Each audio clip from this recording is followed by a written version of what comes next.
Hey, what's up, everyone? Welcome to the Mission Driven Life podcast. Glad you guys could tune in. Sending you a quick message late at night. And ready to rock. You guys ready to rock or what? Because today I want to talk to you guys today about something really cool. Something that you can relate to as a young leader. Because yesterday I was at this event. Yesterday and it was really cool. It was really interesting. And it was called the Filipino Chamber of Commerce. And I got a chance to meet a young entrepreneur. I got a chance to meet a young guy. And I had a really good conversation with him. So give me 1 sec before I turn on the podcast. Hey, drop a comment. Let me know that you're tuning in here. It's getting here super late.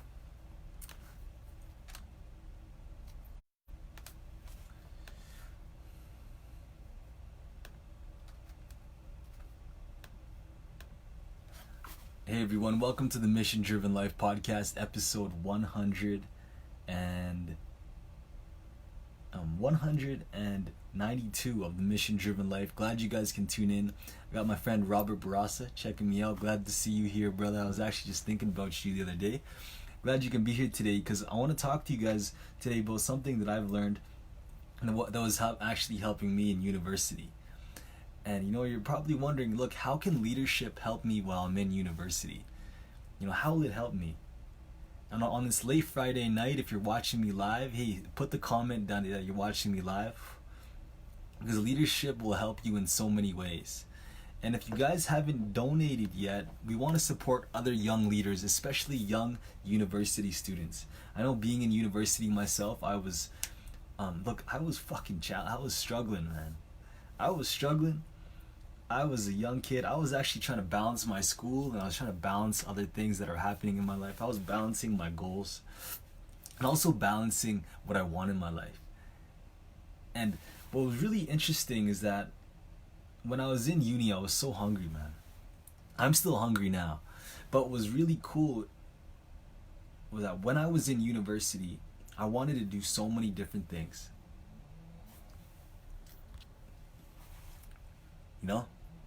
I wanted to do all these cool things. I wanted to rock the world. I wanted to empower the world. I wanted to lead the vision. I wanted to throw parties. And I still have this attitude where I want to start everything and change everything. And that fire is actually something that's irreplaceable. That is a fucking burning fire that leaders need to see all over the world. What's powerful about that attitude is like the hunger it takes to change people and to serve people and to equip people, but also to do things, to do a lot. And if you're a student leader right now, if you're watching and you're a student leader in your university or in your class or your college or high school, wherever you're from, if you're a university student and you're like, yo, how can I step into leadership even though I'm a student? How can I step into leadership even though I'm a student, even though I don't have any money? How can I step into that leadership there? And if you haven't donated yet, come support some of the young leaders and the young entrepreneurs, including some of the university students that we're going to be equipping that's going to cover the Young Entrepreneur Fund. They're going to be able to tap into this fund so they can start their missions. So this is amazing. That's a very powerful thing that I want to create. And we want to create a pool of money that these people can take money from. And that means I need to find grants as well. We need to find grants. So that's actually really interesting. Find grants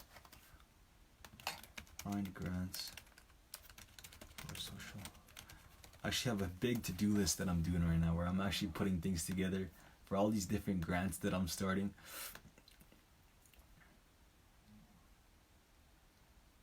And you're probably asking, look, how can I start being a student leader today? How can I lead in my class? How can I lead in university? How can I lead in the library?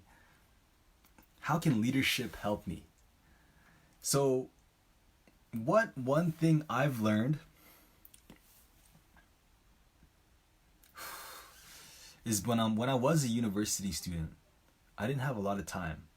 I was crunching so many different things.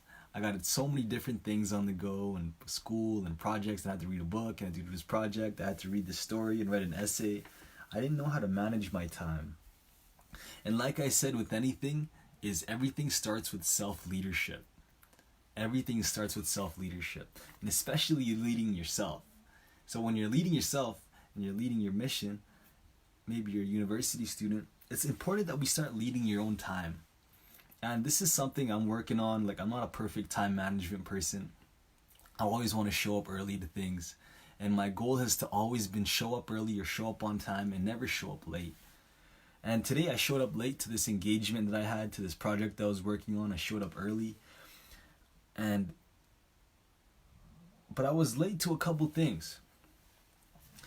And maybe you're running late to class because you're organizing a party, right? So leadership shows up when we gotta lead our time, leading our time and knowing what's next. And one thing that really needs to happen, especially when you're leading time, which ties into the warrior part of warrior leadership, is boundaries, of setting boundaries, of making sure that you're setting boundaries for your time. Such as, look, making it clear to your meetings and telling people when you're having meetings with classmates or your project or your club, making it clear and telling them that, like, hey, look, we are going to stop at this time. I have only this time to do. We will only do this meeting from 30 minutes. I only have 30 minutes. And making it clear up front in the meeting that, look, I only have 30 minutes to do it.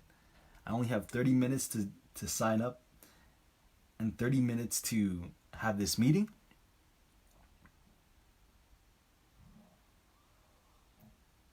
That sets that clear expectation that, look, this is all I have. And when it's after 30 minutes, I gotta go.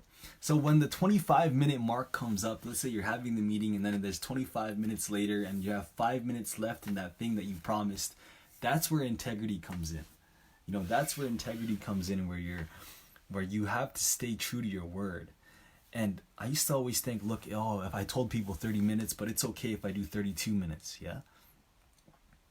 And that's okay. Look, if you want to do it in 32 minutes, that's fine. But I want you to know that, let's say you promise people 30 minutes of time, but then you save it for 32 minutes. It may be small to you. Maybe that's going to be a small goal for you or a small thing to you. But I want you to know, when people see that and they see your action and your word, they start to question your integrity. They start to wonder, look, is this guy's word even right? And hey, happy Merry Christmas to my friend Sheila, all the way from the Philippines. I hope she's staying safe in the typhoon. But look,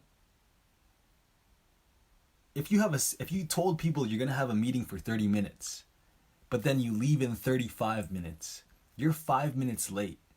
You told people you're gonna leave 5 minutes ago, and that now people are gonna start questioning your integrity. That's when I start questioning my own integrity. When I tell people one thing, but my words is another. It might seem like a small thing, but that small little habit is gonna start showing up in other places in your life, yeah? But maybe you don't care. And maybe you don't have to take in this information, and you don't have to tune in. You can always swipe up and erase what you're learning here. But what I'm telling you is that people watch the small things. I know I watch the small things. I know that's true for me because I watch the small things in people, the small habits. So lately, I've actually been working on my small habits. Like when I tell people I'm not going to smoke weed, I'm not going to smoke weed. Or when I'm going to tell people I'm going to drink water, I'm going to show up and drink water. When I tell people that I'm going to leave in 30 minutes, I'm going to leave in 30 minutes. And it's not always perfect. I'm not always there on time, or maybe I show up late. But that's something really important to me. Where I show up on time, where I show up and I do what I say I'm going to do, and my words and my actions are equal. So that's one thing that you can start doing to start showing leadership in university. And there's so much more that I want to talk to you about. What's another thing there? What's another thing that students can start doing for leadership in university? Oh, groups. The next thing is groups. In university, you're going to have a lot of groups. When I was in business class, I used to have a lot of classes in business. and we'd have so many group projects, especially in entrepreneurship, where we had to start a startup. And I remember in marketing, we had to start a little business, and it was something to do with the gyms and like working out. So we created a gym, and we made a group. And this girl, she was a great leader, and I got a chance to learn a lot of leadership from her. But I was also jealous. I was kind of jealous because she was the leader and I wasn't. She got all the attention, I wasn't. And when I was questioning myself, and when I was kind of like beating myself up because I wasn't being the leader, she was stepping up, and I was getting jealous. And I was getting, what the hell was she doing? I was kind of getting furious and envious. But one thing I really learned in leadership in university is that leading a group project is like leading a business. Making sure everything's done on time. Making sure that every team member does everything. And delegating and organizing and sharing the vision and being on top of things and speaking up. Right? These are all the different things that show up in leadership, especially speaking up. Because, I'm always being conscious of speaking up in public. And leaders need to always speak up. Just like Nelson Mandela, Winston Churchill, all these leaders, they needed to have a voice. They needed to be heard. Because look, if Nelson Mandela didn't have a voice and he kept quiet all the time, no one would know and hear what is important to him. He wouldn't have that voice to share what he wants. Yeah, and thank you, Atishila. Thank you for supporting me. Because, the fundraising is important.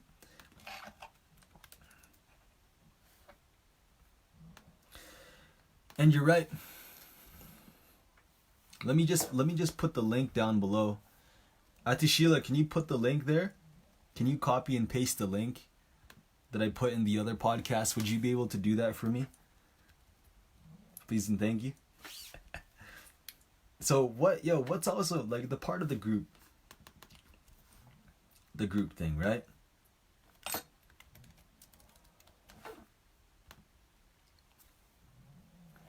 People will do things in groups, and university, you're going to be leading groups. If you're a first year university student, I want you to start practicing what group management is, like leading a group and speaking up in a group and leading it and having a vision for a group, and also building the team and recruiting people and delegating and accountability and checking in on people. I want you to start thinking of that, of what that means for you,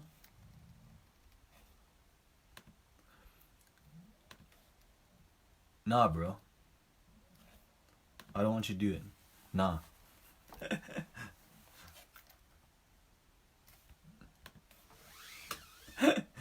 Thanks for engaging on that comment. Let me just put that link down below there before I get confused.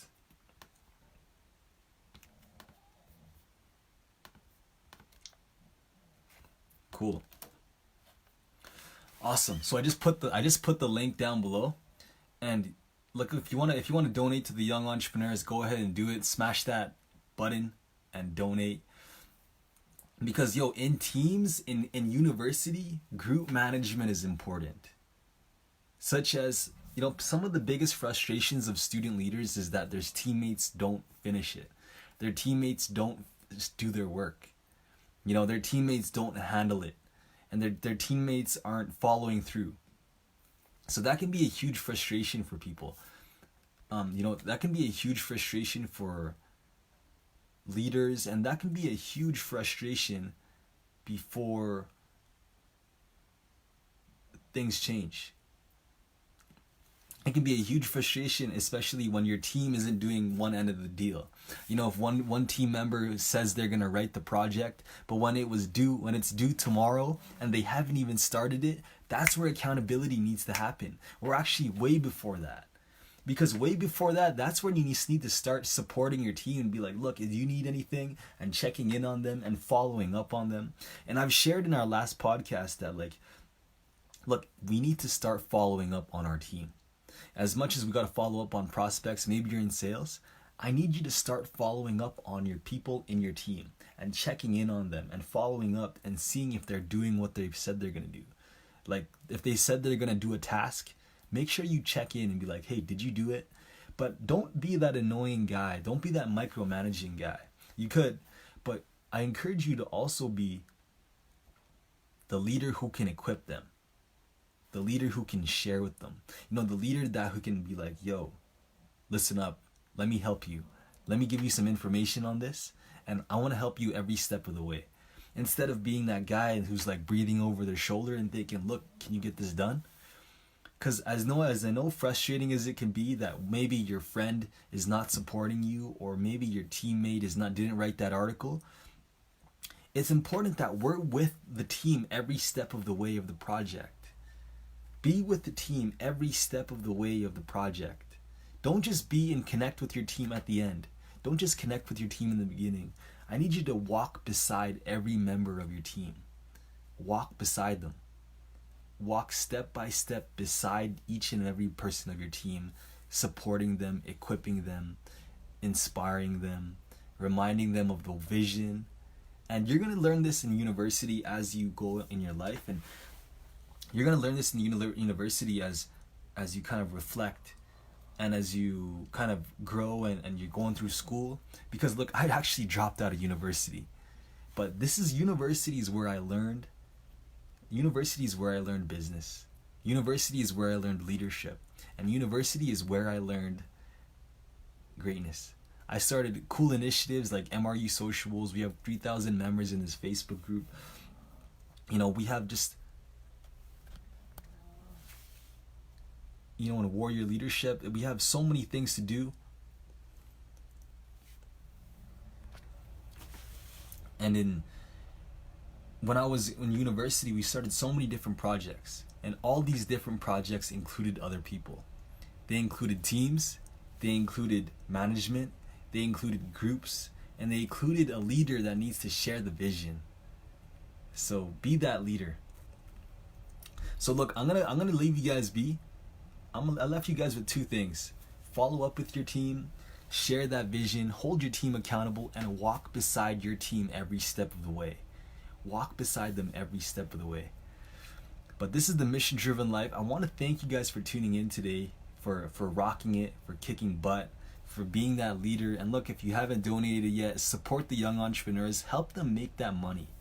Because look, with those tools, without the money you're gonna donate, it's gonna cover the cost for the facilitator, the rentals, the equipment. Because we want to give these leaders an amazing opportunity to step into their leadership, step into their warrior, and it's only up to you to help. So hope you guys have an amazing day. This is the Mission Driven Life. Take care.